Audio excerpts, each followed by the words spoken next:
Okay, question for you. What is your most embarrassing moment? While you think about that and enjoy remembering that moment, I want to tell you mine. And honestly, I can't say this is my most embarrassing moment because I have a whole bunch of them, but this is one of the more painful ones.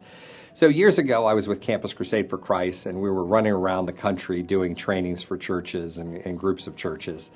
And through those trainings, eventually one of the largest denominations, a very large denomination, saw us and said, my gosh, we need to use this training for our whole denomination. And so they brought us up to the headquarters, large assembled crowd.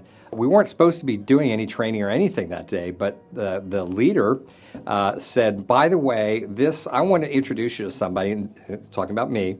This is the most talented MC you're ever going to meet in your life. I have seen lots of them over the years. This guy is the best.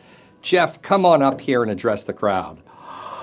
Well, I started out my speaking career as being absolutely terrified, and so it kind of took me a lot of prep, and I had no prep. I didn't know I was speaking. And I stand up, I pulled up to the stage, and I stand up, and you ever have that moment where your brain freezes, but your mouth keeps running? Oh my gosh, this is what happened. So I'm up there, and I have no idea what I said, but I was just babbling. And it's that out-of-body experience where you're like telling yourself, oh my gosh, please stop, and you can't.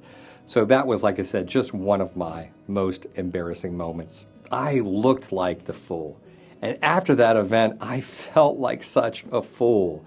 We've all done it, right? We've all been there, but nobody likes it, that's for sure. It's such a painful thing to be viewed as the fool.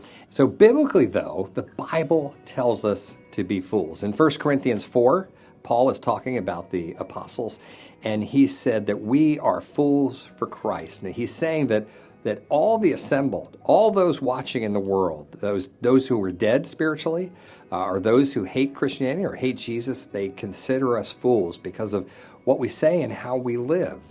And yet it's a very biblical thing. Now, this is especially true in the persecuted world. And here's a case in point. I want to tell you about Zhao. Zhao is in China, and she has a particular burden to reach the president and his wife with the gospel. And this is an amazing thing. It's a long shot, right? But she will position herself when they're passing by publicly so that she will share the gospel with him and call out to him, and ask him to turn to Jesus and basically be a witness. Now, she's been arrested several times, including just this past February. And yet Zhao, I would say, is the kind of fool we all need to be more of, especially in the West. Because now in the West, we too are considered fools if we stand up for Christ, if we speak out.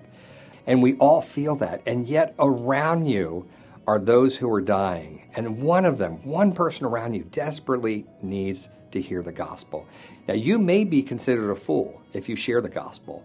And yet the Father will say to you, well done, my good and faithful servant. God bless you.